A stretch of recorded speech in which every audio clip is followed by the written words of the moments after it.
الغريب غريب الشام واليمن، إن الغريب غريب اللحد والكفن، إن الغريب له حقا لغربته على المقيمين في الأوطان والسكن. لتنهرن غريبا حال غربته الدهر ينهره بالذل والمحن. سفري بعيد وزادي لن يبلغني، وقوتي ضعفت والموت يطلبني، ولي بغايا ذنوب لست أعلمها، الله يعلمها في السر والعلن. ما أحلم الله عني حيث أمهلني، وقد تماديت في ذنبي ويسترني. تمر ساعة أيامي بلا ندم ولا بكاء ولا خوف ولا حزن. أنا الذي أغلق الأبواب مجتهدا على المعاصي وعين الله تنظرني. يا زلة كتبت في غفلة ذهبت، يا حسرة بغيت في القلب تحرقني.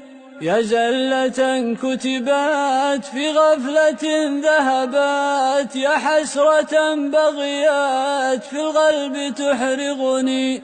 دعني أنوح على نفسي وأندبها، وأقطع الدهر بالتذكير والحزن.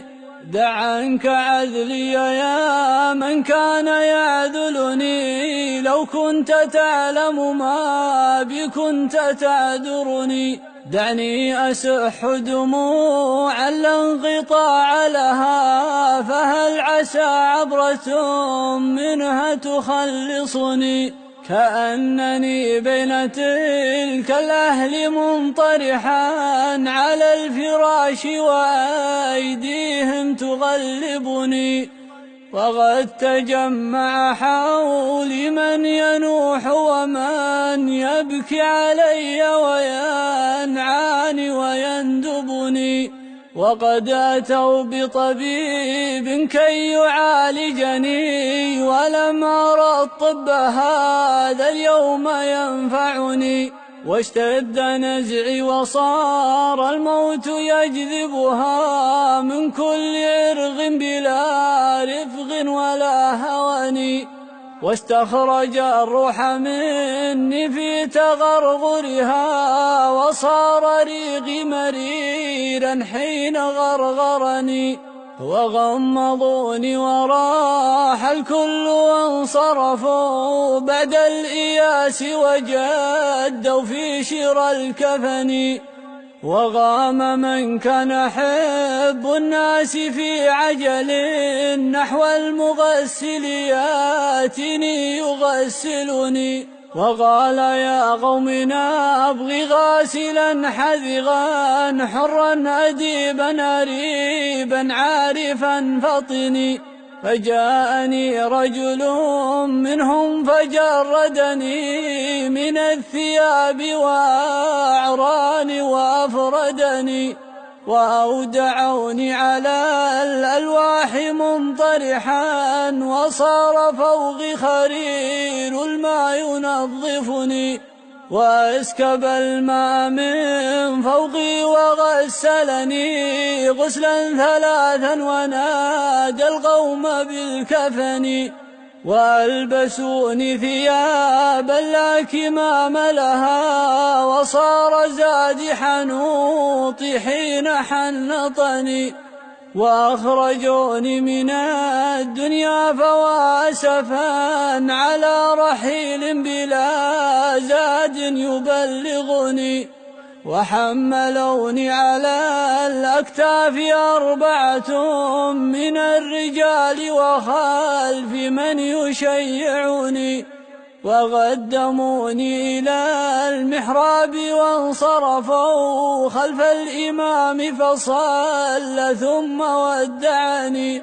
صلوا علي صلاة لا ركوع لها ولا سجود لعل الله يرحمني، وأنزلوني إلى غبري على مهل وقدموا واحدا منهم يلحدني، وكشف الثوب عن وجهي لينظرني، وأسبل الدمع من عينيه أغرغني، فقام محترما بالعزم مشتملا، وصفف اللبن من فوقي وفارغني، وقال هلوا عليه الترب واغتنموا حسن الثواب من الرحمن ذي المنن، في ظلمة القبر لا أم هناك ولا أب شفيق ولا أخ يؤنسني،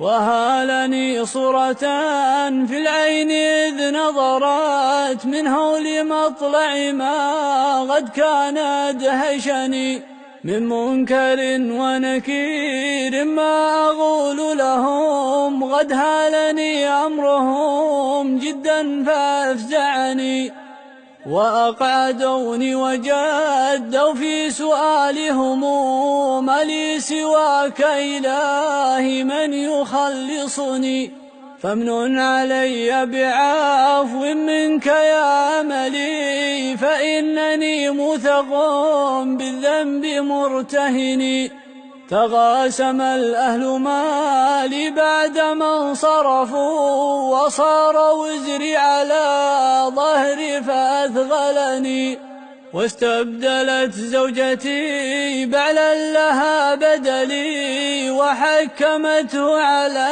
الأموال والسكن، وصيرت ولدي عبدا ليخدمه، وصار مالي لهم حلا بلا ثمن، فلا تغرنك الدنيا وزينتها، وانظر إلى فعلها في الأهل والوطن، وانظر إلى من حوى الدنيا بأجمعها، هل راح منها بغير الحنط والكفن، خذ القناعة من دنياك وارض بها، لو لم يكن لك إلا راحة البدن، أزارع الخير تحصد بعده ثمرا، يا زارع الشر موقوف على الوهن، يا نفس كف عن العصيان واكتسبي فعلا جميلا لعل الله يرحمني،